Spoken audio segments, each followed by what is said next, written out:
All right, so today we're diving into a fascinating and pretty intense hypothetical scenario, a massive U.S. military strike on Iran.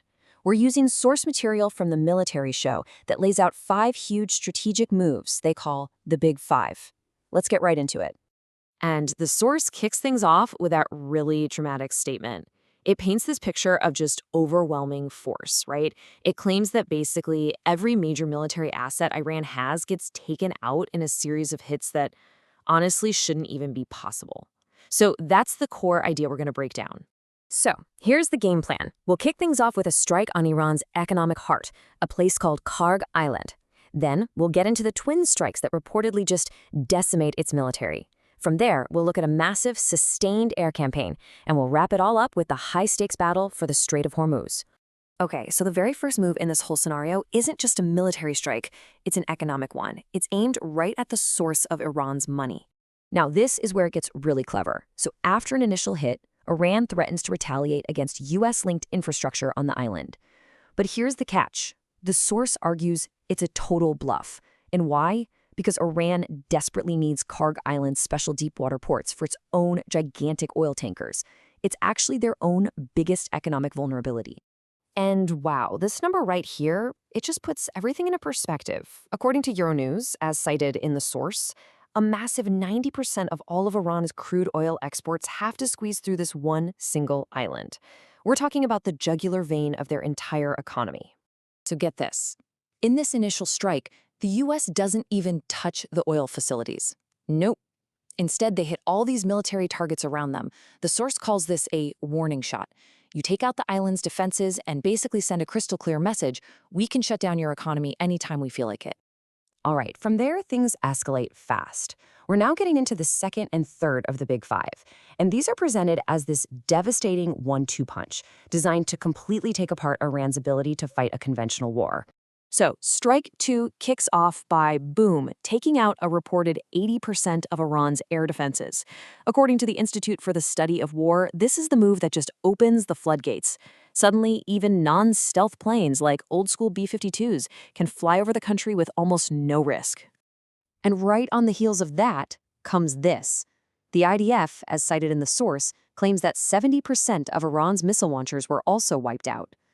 This was a direct hit on Iran's main offensive game plan, which is to just overwhelm their enemies with swarms of missiles. And you can see the results right here. It's just devastating for them. The number of missiles Iran can actually launch just nosedives. Look at that drop, from 90 on the first day to 60, and then just a week later, they're struggling to launch 20 a day. Their biggest weapon was basically taken off the board. And then, as if that wasn't enough, Strike 3 hits the water. U.S. Central Command reported over 100 Iranian naval vessels were either destroyed or damaged. Now, just to give you some context, before all this, Iran's entire official navy was listed at only 109 ships. So the takeaway here, according to the source, is just the sheer finality of it all. They make the case that Iran's ability to project power at sea was, for all practical purposes, just gone, practically wiped off the map. And that brings us to strike number 4.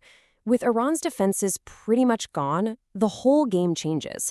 The operation shifts into this relentless 24/7 air assault. I mean, just try to wrap your head around this number. According to the Wall Street Journal, the U.S. claimed it hit over 7,000 different targets. The source does the math on this, and it averages out to almost 800 targets getting hit every single day. And this slide really breaks down how that's even possible. With no real air defense to worry about, the U.S. Air Forces can get into this terrifyingly efficient rhythm. It's a nonstop loop. Take off, hit a target, go back, refuel, rearm, and do it all over again.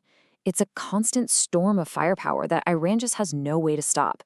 And this is a really interesting pivot in the strategy.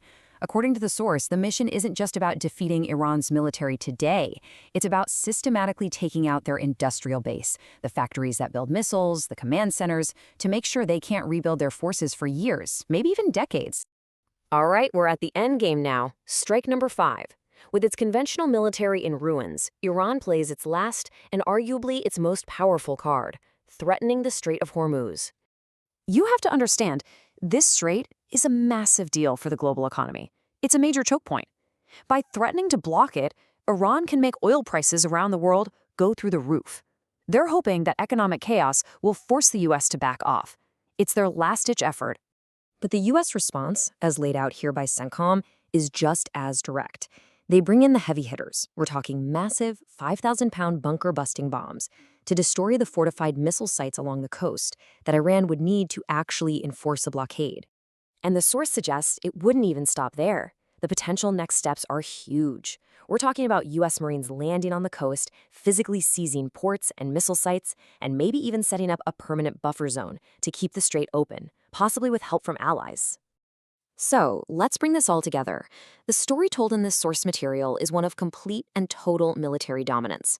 After these big 5 strikes, Iran's economy is on the brink, its military is in pieces, and its last bit of leverage is being taken away. In this scenario, the U.S. is left holding all the cards. So this hypothetical lays out a very clear, very decisive military win. But it leaves us with a really big question, doesn't it? Beyond the battlefield, what's the real long-term cost of a war like this? Economically, politically, and of course, in human terms. What actually happens after the Big Five?